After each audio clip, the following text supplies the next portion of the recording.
morning dear students, welcome to my study channel Preceptor Rohit. तो सबसे पहले थैंक्स स्टूडेंट्स कि आपने मुझे बहुत सारा प्यार दिया, बहुत सपोर्ट किया।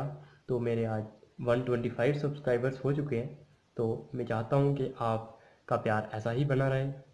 तो please guys like share and subscribe my channel और एटलीस्ट 10 बच्चों को शेयर करो जो इकोनॉमिकली वीक होंगे, वो इन वीडियोस से फ़ायदा उठा सकते हैं, जो ट्यूशन से अफोर्ड नहीं कर सकते, जो इस लॉकडाउन में ऐसे भी घर पे बैठे हुए हैं, वो फ्री हैं और वो पढ़ना चाहते हैं। तो प्लीज़ इन वीडियोस को फॉलो करो, नोटिफिकेशन आइकन को क्लिक करो ताकि आपको जब भी मेरी नई वीडियो आए तो उसी टाइम नोटिफिकेशन मिले और आप मेरी वीडियोस एंजॉय कर सको। तो गाइस मैंने अपनी पिछली वीडियो में जो प्रीवियस वीडियो थी मेरी मैट्रिक्स की, तो उसमें मैंने आपको एग्जांपल्स पढ़ाई थी जो एक्सरसाइज 3.1 से पहले थी। तो अब आज हम एक्सरसाइज 3.1 सॉल्व करेंगे। तो गाइस लेट्स स्टार्ट। तो जो हमारी क्वेश्चन नंबर 1 है एक्सरसाइज 3.1 का, तो देखो इसमें क्या है, एक मैट्रिक्स दी गई है और उसमें उसका ऑर्डर पूछा गया है, नंबर ऑफ एलिमेंट्स पूछे गए हैं और जो एलिमेंट्स हैं A13 एलिमेंट हो गया, A21 एलिमेंट है, A33 एलिमेंट है और A24 A23 ये एलिमेंट्स हमने फाइंड करने हैं। तो देखो मैंने आपको मैट्रिक्स में बताया था सबसे पहले कि हम देखते हैं कि ऑर्डर ऑफ मैट्रिक्स देखने के लिए सबसे पहले हमें पता होना चाहिए इसमें रोज़ कितनी है और इसमें कॉलम्स कितने हैं। तो जब आप हॉरिजॉन्टली देखते हो रोज़ 1 2 और 3, तो ये है हमारे पास कितनी रोज़, 3 रोज़। और जब कॉलम्स की बात करते हो तो ये है हमारे पास पहला कॉलम, दूसरा कॉलम, तीसरा कॉलम और चौथा कॉलम। तो it means number of rows हमारे पास कितनी है, 3 हैं और नंबर ऑफ कॉलम्स कितने हैं, 4। तो इसलिए इसका ऑर्डर क्या हो जाएगा, number of rose multiply by number of columns, that is 3 multiply by 4। और नंबर ऑफ एलिमेंट्स की बात जब हम करते हैं तो नंबर ऑफ एलिमेंट्स क्या होते हैं, अगर आप यहाँ से भी काउंट करोगे तब भी ये कितने आएंगे, 12 आएंगे। और अगर आप जैसे मैंने आपको बताया था कि नंबर ऑफ एलिमेंट्स कितने होते हैं, जिसका आपको ऑर्डर पता होगा मैट्रिक्स का, तो उसके एलिमेंट्स होते हैं m इंटू एन। तो m यहाँ पे 3 है और n है 4, तो it means 3 into 4 is equal to 12 elements. वैसे ही अब हमने देखने हैं ये जो एलिमेंट्स है, ये 13 कौन सा है, 21 एलिमेंट कौन सा है, 33 एलिमेंट कौन सा है, 24 कौन सा है और 23 कौन सा है। तो देखो इसको देखने के लिए हम क्या करेंगे, जैसे अगर हमें A13 एलिमेंट देखना है, इट मीन्स I की वैल्यू क्या है, 1 है और J की वैल्यू क्या है, 3 है। पहली रो है और तीसरा कॉलम है। अगर पहला रो है और तीसरा कॉलम है, जो उसमें कॉमन एलिमेंट आएगा वही हमारा क्या एलिमेंट हो जाएगा, A13। तो देखो पहली रो है ये वाली और थर्ड कॉलम कौन सा है, ये वाला। तो इन दोनों में कॉमन एलिमेंट कौन सा आया, 19। तो इट मीन्स A13 क्या हो जाएगा, 19। उसी तरह से A21 का केस लोगे जब, तो सेकंड रो और फर्स्ट कॉलम, तो देखो ये है हमारी सेकंड रो और ये है हमारा फर्स्ट कॉलम। तो इट मीन्स इन दोनों में कॉमन कौन सा आया, 35। तो A21 क्या हो जाएगा, 35। जब A33 की बात करते हो तो थर्ड कॉलम और थर्ड रो और थर्ड ही कॉलम। तो थर्ड रो जब देखोगे तो ये है थर्ड रो और ये है हमारा थर्ड कॉलम, तो ये एलिमेंट आ जाएगा -5। तो A33 क्या हो जाएगा, -5। उसी तरह से A24 मतलब सेकंड रो और फोर्थ कॉलम, तो सेकंड रो है हमारी ये और फोर्थ कॉलम है हमारा ये, तो ये आ जाएगा हमारे पास 12। तो A24 हो गया 12। तो A23 की जब बात करते हैं तो A23 क्या है कि सेकंड रो और थर्ड कॉलम, तो ये है सेकंड रो और थर्ड कॉलम, तो वो कौन सा एलिमेंट आ रहा है, 5/2। तो A23 हमारा हो जाएगा 5/2। तो नेक्स्ट है, if a matrix has 24 elements what are the possible orders it can have, what if it has 13 elements। कि एक मैट्रिक्स है जिसमें 24 एलिमेंट्स हैं, तो हमने बताना है कि उसके कौन कौन से ऑर्डर्स पॉसिबल हैं। तो देखो ऑर्डर्स पॉसिबल होने के लिए हम देखेंगे कि जो 24 है, तो 24 m क्रॉस n 24 कब होगा, m की क्या वैल्यू होगी और n की क्या वैल्यू होगी। तो देखो मैंने आपको बताया था कि जो m इंटू एन होता है वो किसके बराबर होता है, टोटल नंबर ऑफ एलिमेंट्स। तो it means m into n किसके बराबर होगा, एलिमेंट्स कितने हैं, 24। तो m इंटू एन आ जाएगा हमारे पास 24। तो जब m इंटू एन 24 आ जाएगा तो अब हम m की वैल्यू देखेंगे क्या आएगी और n की वैल्यू क्या आएगी। जैसे 1 इंटू 24 करेंगे तो 24 होता है, 2 इंटू 12 करेंगे तो 24 होता है। तो m और n की वैल्यूज हम वैसे फाइंड करेंगे। तो गाइस देखो मैंने आपको बताया कि mn 24 के बराबर कब होगा, अगर हमारे पास m की वैल्यू 1 होगी, n की 24 होगी। सिमिलरली अगर m की 24 होगी तो n की 1 होगी। वैसे ही इसका मतलब 24 के जो भी क्या होंगे फैक्टर्स 1 2 3 4 5 4 6 8 12 24, तो ये हैं इसके फैक्टर्स। तो जब ये फैक्टर्स हैं तो m की वैल्यू ये आएगी, तो n की m की 1 आएगी तो n की 24 आएगी। वैसे ही अगर m की 2 होगी तो ये 12 हो जाएगी n की। सिमिलरली 3 8 4 6 6 4 8 3 12 2 और 24 1। तो ये इसके क्या हो सकते हैं पॉसिबल वेज हो सकते हैं जिसमें m n is equal to क्या हो 1 हो। तो हमारे पॉसिबल ऑर्डर्स जो बन जाएंगे, एक जिसमें हमारे पास एलिमेंट्स 24 होंगे तो वो पॉसिबल ऑर्डर्स होंगे 1 क्रॉस 24, 2 क्रॉस 12 और 3 क्रॉस 8, 4 क्रॉस 6, और ये सारे के सारे हमारे पास पॉसिबल ऑर्डर्स हो जाएंगे। उसी तरह से अगर हमारे पास सिर्फ 13 एलिमेंट्स होंगे तो देखो 13 क्या है, एक प्राइम नंबर है और इसके फैक्टर्स क्या होते हैं 1 एंड इटसेल्फ। तो इसका मतलब ये क्या होगा 1 इंटू 13 और 13 इंटू 1। तो ये इसके क्या होंगे 2 पॉसिबल वेज। उसी तरह से आपको एग्जाम्पल 3 दी गई है, क्वेश्चन 3 दिया गया है।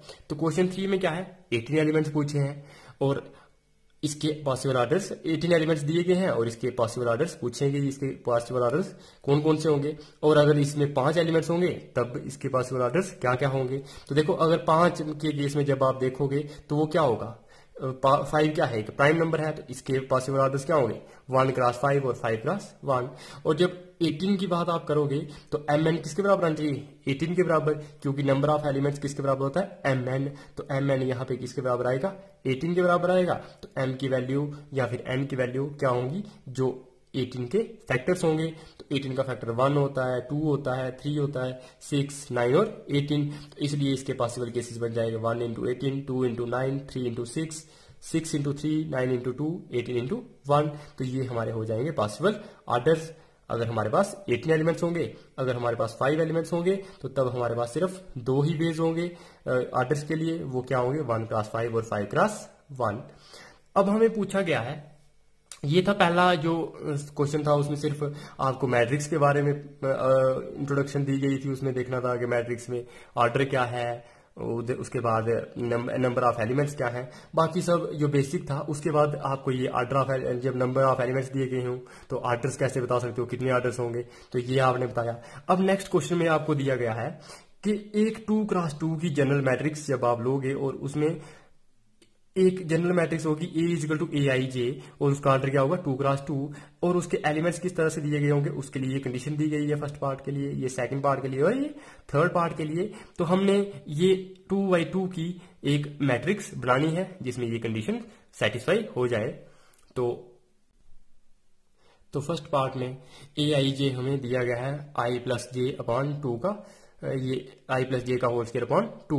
तो देखो I क्या होता है मैंने आपको बता दिया है, I हमारा क्या होता है रो होता है और J हमारा कॉलम होता है। तो जब आप देखो 2x2 की एक जनरल मैट्रिक्स बनाओगे, तो मैंने आपको मैट्रिक्स बनाना सबसे पहली वीडियो में बताया था। तो ये क्या होगी A11 12 और ये क्या होगा 21 और 22। उस तरह से अगर ये नीचे को और बनानी होती ज्यादा करनी होती है, जैसे 3 क्रॉस 3 की बनानी होती, तो यहाँ पे क्या आता A31 A32 और यहाँ पे आगे A33 आता। तो वैसे ही ये हमारी 2 क्रॉस 2 की है और नेक्स्ट क्वेश्चन में हमारी 3 क्रॉस 3 की होगी।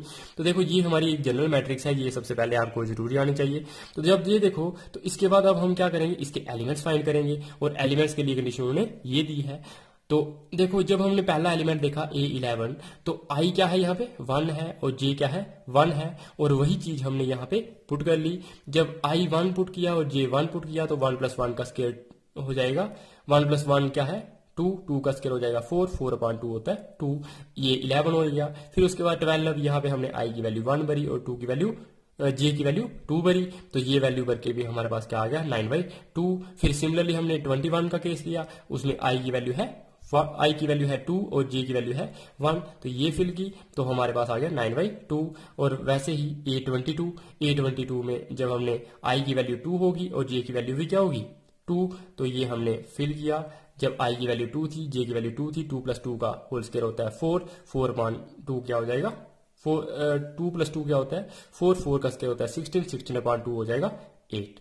वही तो ये हमारी रिक्वायर्ड मैट्रिक्स बन जाएगी। और इसमें देखो जो A11 निकाला था वो हमने यहाँ पे A11 की जगह पे भर दिया, A12 की जगह पे भी हमने लिख लिया A21।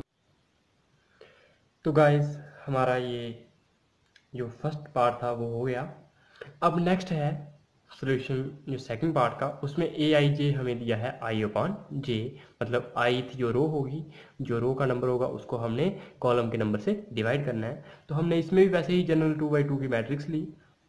तो A11 जब हमने निकालना है तो ये क्या है, अब सिर्फ यहाँ पे I और J, यहाँ पे हमने पिछले क्वेश्चन में I + J/2 ऐसे वाला किया था, तो यहाँ पे क्या है I/J, तो इसका मतलब 1/1, तो ये हमारा हो जाएगा 1। उस तरह से ये 12 के केस जब हम देखेंगे तो ये क्या हो जाएगा 1/2, क्योंकि I/J तो 1/2 हो जाएगा, तो ये हमारा आ जाएगा A12 एलिमेंट। वैसे ही A21 2/1, तो ये हो जाएगा 2, और A22 हो जाएगा 2/2, इट मीन्स 1। तो जब हमने इन सारे एलिमेंट्स को इस मैट्रिक्स जनरल मैट्रिक्स में लिखा तो हमारे पास रिक्वायर्ड मैट्रिक्स मिल गई 1, 1/2, 2 और 1। तो ये ध्यान रखना है जो हमने एलिमेंट ये निकालने हैं A11, 12, तो उनकी ही जगह पे हमने उनकी जो वैल्यू वो लिखनी है। ऐसा ना हो कि यहाँ पे A11 की जगह पे आप यहाँ पे कोई और वैल्यू दे दो, A21 की दे दो, और A21 की जगह पे A11 दे दो। इसलिए ये ध्यान रखना है कि जहाँ पे जो एलिमेंट होगा उसकी वैल्यू वहीं पे बननी है। तो उसके बाद क्या है, नेक्स्ट है हमारे पास जो सी पार्ट। तो सी पार्ट में क्या है, AIJ हमें अब नेक्स्ट कंडीशन क्या दी गई है I + 2J का होल स्क्वायर अपॉन 2, मतलब हमने I की वैल्यू बननी है और यहाँ पे J की वैल्यू बननी है, और ये AIJ हमने निकालना है। तो इसमें भी वैसे ही हमने जनरल मैट्रिक्स लिखी है, और उसके बाद हमने I और J की वैल्यू बननी है। A11 एलिमेंट निकाला, I हमारा 1 होगा और J हमारा 1 होगा, तो ये हमारी वैल्यू आ जाएगी 1 + 2 × 1, इसका होल स्क्वायर अपॉन 2, तो ये आ जाएगा 1 + 2 1 2, 2 + 1 होता है 3, तो 3 का स्क्वायर क्या हो जाएगा 9, 9/2, तो ये आ जाएगा हमारे पास A11। सिमिलरली A12 मतलब I1 है और J2 है, 1 + 2 × 2 करेंगे तो ये आ जाएगा 1 + 2 × 2 करेंगे 4, 4 + 1 5, 5 का स्क्वायर होता है 25, 25/2। उसी तरह से A21 1 + 2 × 1 का स्क्वायर, तो ये हो जाएगा 2 + 2 का स्क्वायर, तो ये हो जाएगा 4 का स्क्वायर, इट मीन्स 16/2 = 8। A22 वैसे ही हमने निकाला 2 + 2 × 2 का होल स्क्वायर अपॉन 2, तो ये आ जाएगा 6 का स्क्वायर अपॉन 2, दैट मीन्स 18। तो ये हमारी रिक्वायर्ड मैट्रिक्स हो जाएगी जब हमने A11 की, A12 की, A21 और A22 की वैल्यूज़ हमने जो जनरल मैट्रिक्स में फिल करी, तो हमारे पास ये रिक्वायर्ड मैट्रिक्स मिल गई। उसी तरह से नेक्स्ट अब हमें वो थी हमारी क्या आर्डर था 2 × 2, अब हमें मैट्रिक्स बनानी है 3 × 4 की। क्वेश्चन नंबर 5 में क्या बनाना है 3 × 4 मैट्रिक्स बनानी है, और उसमें ये जो एलिमेंट्स दिए गए हैं वो I/J किस तरह से होंगे 1/2 मॉडुलस ऑफ -3i + J। तो ये है हमारा फर्स्ट पार्ट। तो देखो फर्स्ट पार्ट में हमें ये दिया गया है, ये कंडीशन दी गई है कि AIJ क्या होना चाहिए 1/2 मॉडुलस ऑफ -3i + J। तो जब हमने इसकी जनरल मैट्रिक्स लिखनी है 3 × 4, इसका मतलब 3 क्या होना चाहिए रोज और 4 क्या होने चाहिए कॉलम। तो देखो ये 3 रोज जब हम लेंगे 1, 2 और 3, तो जब हमने देखना है कि कॉलम, तो कॉलम क्या हो जाएगा 1, 2, 3, 4। तो इसका मतलब जब हमने 3 × 4, तो सबसे बड़ा एलिमेंट कौन सा आएगा इसमें लास्ट वाला 34, तो ये हमारा आ गया 34। तो देखो ये पहला होगा A11, 12, 13, 14, 21, 22, 23, 24। वैसे ही अगर आगे करना चाहोगे तो A14 के बाद 15 आएगा। वैसे ही अगर इधर आगे करना चाहते मतलब अगर हमें ऑर्डर 3 × 5 कर दिया होता तो नेक्स्ट और आगे हो जाता। और ये नीचे को कितने आएंगे 3 रोज तक, तो ये क्या आएगा नीचे को वैल्यू 3, 1, 2 और 3, और आगे को वैल्यूज क्या आएंगी 1, 2, 3, 4, क्योंकि यहाँ पे क्या है 4 कॉलम्स हैं। तो इस तरह से ये हमारी आ गई जनरल मैट्रिक्स। तो जब जनरल मैट्रिक्स में हमने ये सारे के सारे एलिमेंट्स कितने हैं, ये 12 एलिमेंट्स होंगे। तो जो 12 एलिमेंट्स हमने ये फाइंड करने हैं, पहले A11 किया, 12 किया, 13 किया। तो सिमिलरली देखो 1/2 इंटू -3 इंटू 1, तो 1 ये क्या है, आई की वैल्यू 1 है, जे की वैल्यू 1 है, ये पुट किया। तो मैंने आपको पहले ही बताया था मॉडुलस में जो भी वैल्यू चाहे नेगेटिव हो चाहे पॉजिटिव हो, बाहर आके वो क्या होती है, पॉजिटिव ही आती है मॉडुलस से। मतलब अगर हमने किसी फंक्शन को मॉडुलस लगाया है तो वो उसकी वैल्यू हमेशा पॉजिटिव ही आएगी। तो ये देखो -1 की जो वैल्यू मॉडुलस के बाहर आएगी तो वो क्या आएगी, 1 इंटू 1/2 करेंगे तो ये क्या आएगा, 1/2। सिमिलरली A12 की करेंगे तो I1 होगा, J2 होगा, 13 के लिए I1 होगा, J3 होगा। तो यही हमने वैल्यूज इसमें फिल करी है। A14 निकाला वैसे ही, फिर ये हमने चारों के चारों निकाल दिए, फिर उसके बाद ये वाले निकालने हैं 21, 22, 23, 24। तो इनमें क्या है, आई की वैल्यू सेम रहेगी 2, 2, 2 और जे की वैल्यू रहेगी 1, 2, 3, 4। तो हमने ये निकालने हैं, तो ये निकाला हमने। तो देखो A21 क्या आ गया, 1/2 इंटू -3 इंटू आई की वैल्यू है 2 और जे की वैल्यू है 1। तो ये हमने फिल करी तो क्या आ गया, 1/2 मल्टीप्लाई बाई 3, 2 कितना होता है 6, -6 + 1 कितना होता है -5। तो ये आ जाएगा 5/2। सिमिलरली देखो वैसे ही ये मैंने सारे निकाले हुए हैं। जैसे ये देखो A24 में क्या है, आई की वैल्यू 2 है और जे की वैल्यू 4 है। 1/2 मॉडुलस ऑफ -3 इंटू 2 + 4, 4 है हमारा जे। तो ये क्या हो जाएगा, -3 इंटू 2 करना हो 6, 6 + 4 कितना होता है -2। जब हमने मॉडुलस के बाहर लिखा तो वो क्या होगा, प्लस का 2, 2/2 क्या हो जाएगा 1। सिमिलरली A31, वैसे ही हमने A32 निकालना है, 33 निकालना है, 34 निकालना है। तो ये हमारा A32 क्या आ जाएगा, आई की वैल्यू 3, जे की वैल्यू 2। तो सिमिलरली हमने ये आई और जे की वैल्यू पुट करी यहाँ पे, आई की वैल्यू 3 जे की वैल्यू 2। तो हमने सॉल्व किया तो ये क्या आ गया, 7/2। इसको देखो ये सॉल्व करना तो छोटे बच्चे भी कर सकते हैं। पहले मैं आपको सिर्फ ये बताना चाहता हूँ कि हमने करना क्या होता है, आई की वैल्यू 3 और जे की वैल्यू 3 बनी है इसमें। तो आई की वैल्यू 3 बनी, जे की वैल्यू यहाँ पे 3 बनी। तो -3 इंटू 3 करेंगे तो 9, -9 + 3 कितने होते हैं 6, 6 का मॉडुलस हो जाएगा 6। तो -6 का मॉडुलस हो जाएगा 6, तो 6/2 क्या होता है 3। तो वैसे ही A34 निकाला तो वो आ गया 5/2। और ये जो हमने वैल्यूज निकाली A11, 12, 13, 14, A21, 22, 23, 24, तो ये सारी की सारी वैल्यूज हमने क्या किया, इस रिक्वायर्ड जो हमने जनरल मैट्रिक्स ली थी उसमें पुट की। तो हमें रिक्वायर्ड मैट्रिक्स 3x4 की मिल गई। अब उसी के बाद जो नेक्स्ट बी पार्ट है, तो बी पार्ट में हमें कंडीशन दी गई है Aij = 2i - j।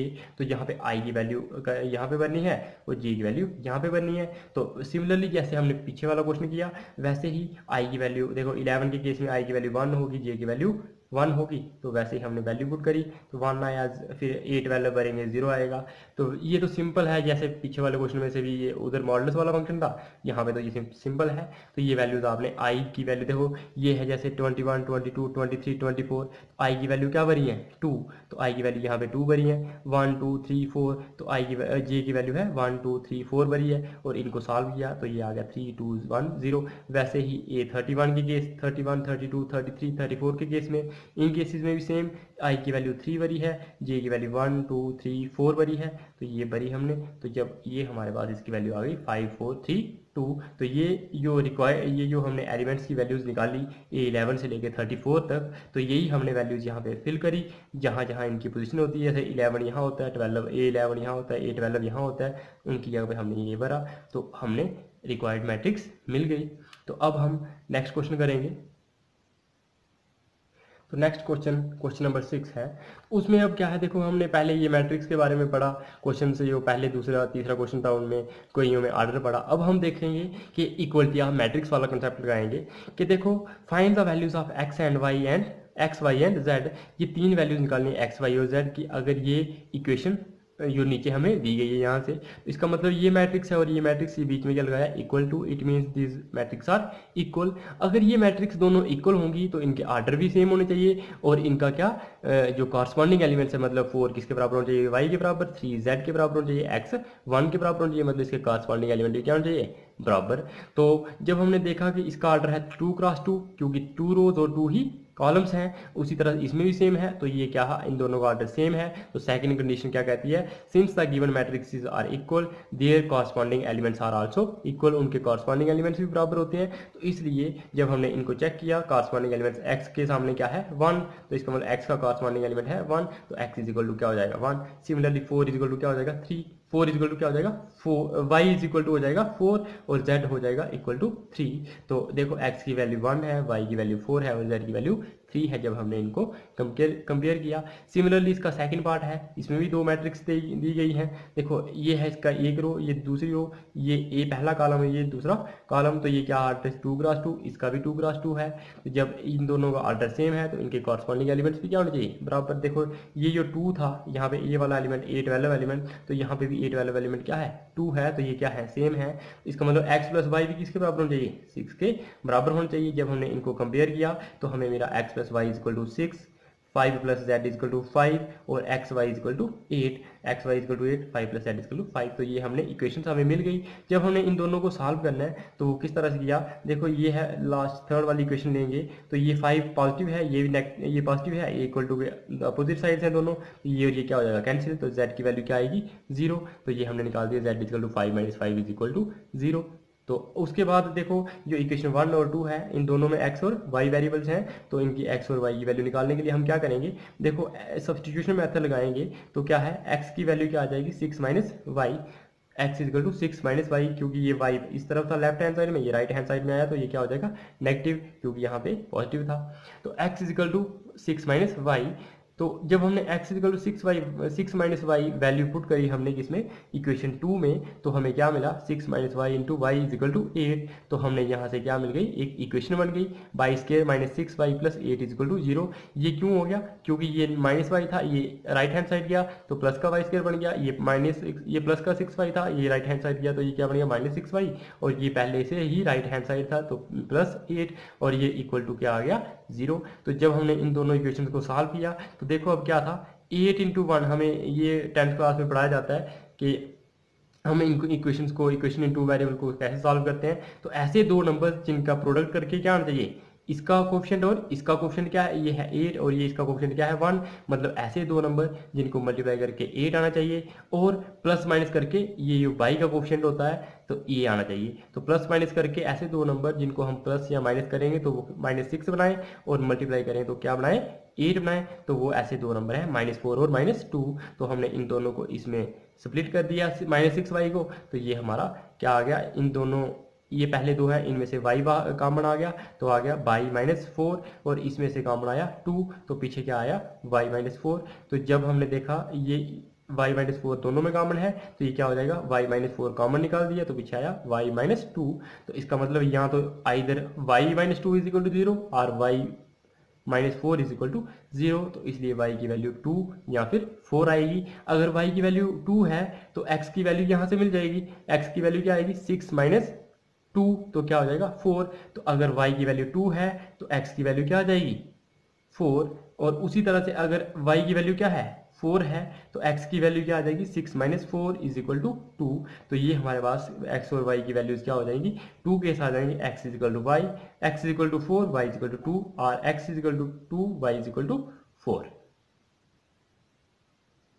Next part में हमें क्या दिया गया है पार्ट सी में कि ये दो मैट्रिक्स इक्वल हैं तो इनके कॉरस्पॉन्डिंग एलिमेंट्स भी क्या होने चाहिए इक्वल, क्योंकि देखो इसमें क्या है ये बीच में प्लस लगा है ना, इसका मतलब ये क्या है एक ही एलिमेंट है x plus y plus z, क्या है एक ही एलिमेंट है x प्लस जेड, ये भी एक सिंगल एलिमेंट है और y प्लस जेड भी क्या है सिंगल एलिमेंट है। तो ये कौन सी मैट्रिक्स हुई, ये हो गई हमारी कॉलम मैट्रिक्स, क्योंकि इसमें रोज कितनी है 3 है लेकिन कॉलम सिर्फ 1 है।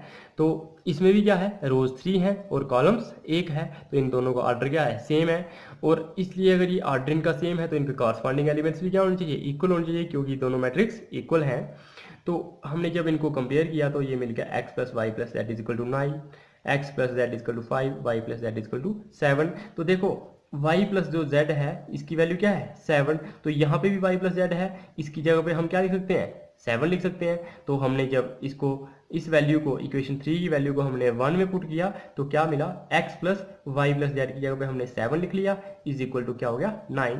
तो हमने इसको सॉल्व किया तो क्या मिला x इज इक्वल टू 2। उसी तरह से जब हमने x इक्वल टू 2 सॉल्व कर लिया कि x की वैल्यू 2 है, तो यहाँ पे जब हम इसकी वैल्यू 2 पुट करेंगे तो यहाँ पे z की वैल्यू निकल आएगी। तो इसका मतलब हमने x की वैल्यू इक्वेशन 2 में पुट करी, तो इक्वेशन 2 में पुट करी तो x की जगह पे हम 2 लिखेंगे plus z is equal to 5। तो z की वैल्यू क्या हो जाएगी 5 minus 2, it means z is equal to 3। उसी तरह से अब z की वैल्यू भी आ गई, तो अब हम इक्वेशन 3 में z की वैल्यू पुट करेंगे और y की वैल्यू निकल आएगी। तो ये क्या बन जाएगा हमारे पास, y प्लस z की जगह पे हमने क्या लिख लिया 3, z यहाँ पे z था और z की जगह पे हमने लिख लिया 3, तो y क्या हो जाएगा हमारे पास 7 minus 3, that means 4, y is equal to 4। x की वैल्यू 2 होगी, y की वैल्यू 4 होगी और z की वैल्यू 3 होगी।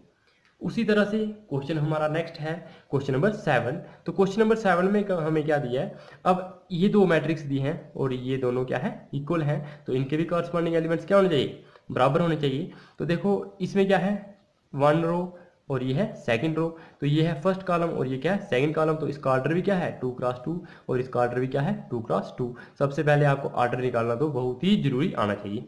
तो जब देखो ये हमने देखा कि इसके ऑर्डर बराबर है तो इसके कॉरस्पॉन्डिंग एलिमेंट्स क्या होंगे इक्वल।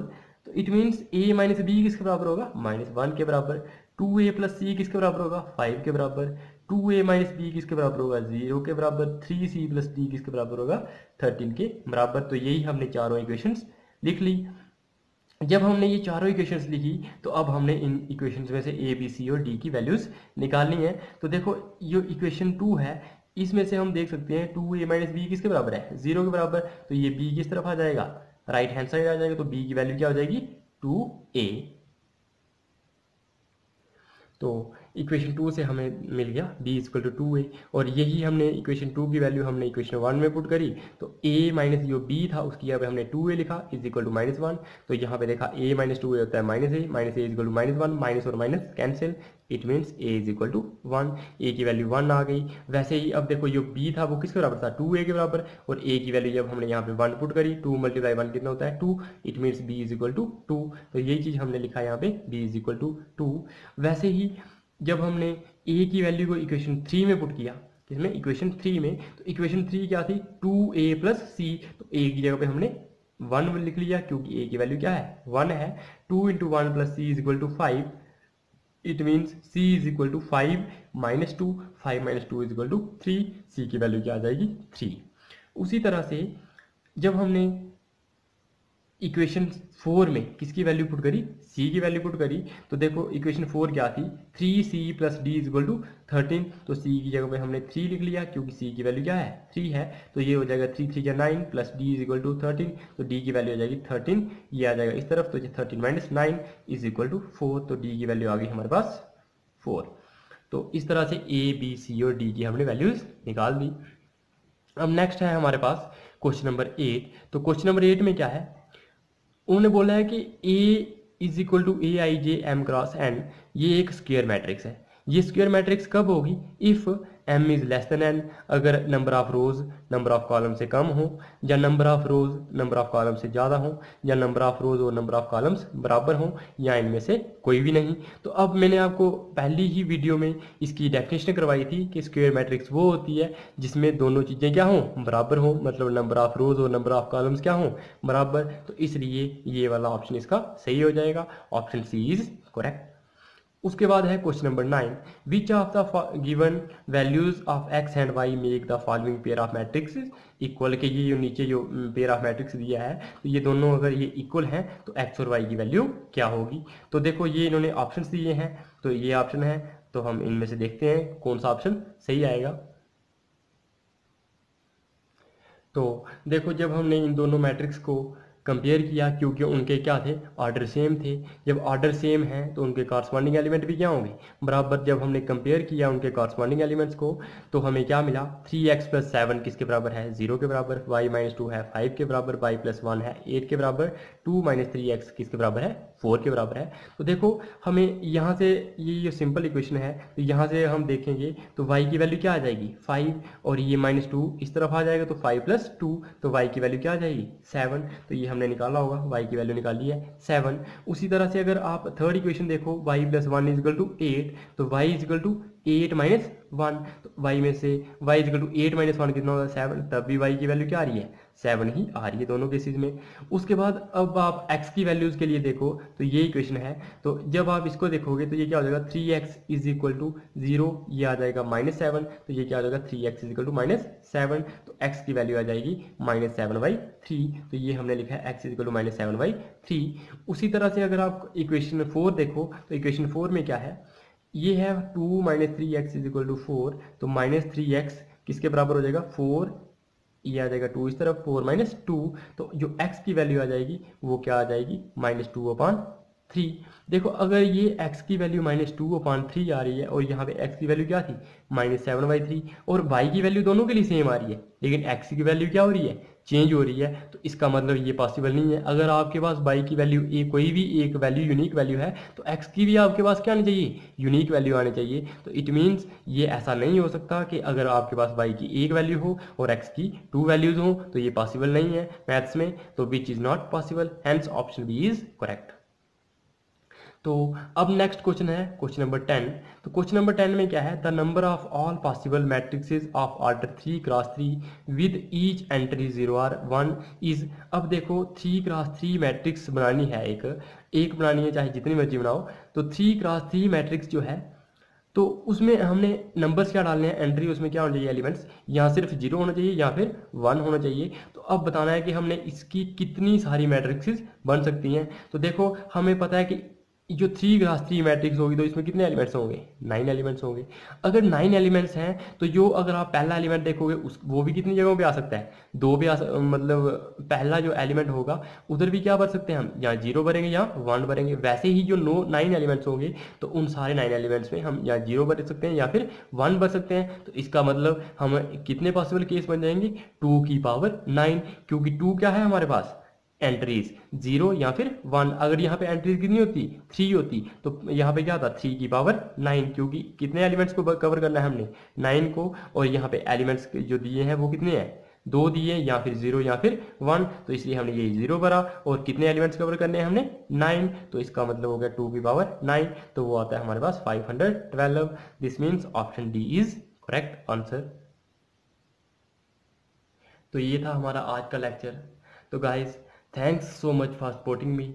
मेरे सब्सक्राइबर्स आज 125 हो चुके हैं, तो मैं चाहता हूँ कि जल्दी से जल्दी और सब्सक्राइबर बढ़ें, व्यूज़ बढ़ें, और आप बच्चे मेरी वीडियोस अगर आपको पसंद आती हैं तो अपने प्लीज़ एटलीस्ट 10 से 15 स्टूडेंट्स को इन वीडियोस को शेयर करो, ताकि जो इकोनॉमिकली वीकर सेक्शन है हमारे विलेजेस में तो वो भी अच्छे से पढ़ सके, जो ट्यूशन से अफोर्ड नहीं कर सकते वो भी अच्छे से पढ़ सकें। और इस लॉकडाउन में ऐसे भी आप घर में हो फ्री हो तो प्लीज़ इन वीडियोस को एंजॉय करो अच्छे से अच्छे आप, ताकि मार्क्स ले आओ पेपरों के बाद पेपरों में। तो इसलिए प्लीज़ इन वीडियोस को कंटिन्यूसली देखो। Stay tuned, bye bye, take care, like share and subscribe my channel. Thanks for watching.